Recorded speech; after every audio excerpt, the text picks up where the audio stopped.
Ayan, pag tag-ulan, merong kabutihang dulot ang tag-ulan. Kasi ayan, nadidiligan ang ating mga halaman.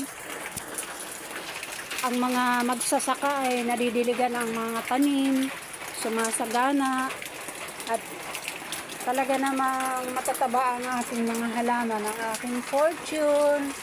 Ayan. Ang ganda nito kasi yung suhi niya, tatlo talaga. Oh. Ayan, sa dalawa, tatlo. Tatlo ang kanyang suhi. Ayan. Napakaganda niya. Ayan ang aking mga halaman na magaganda.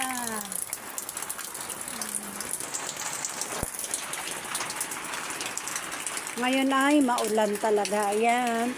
Nagsasahod ako ng tubig ulan para panglinis dito sa sahig. Ayan. Thank you so much sa aking mga followers sa walang sawang sumusuporta. Ayan. Ingat palagi.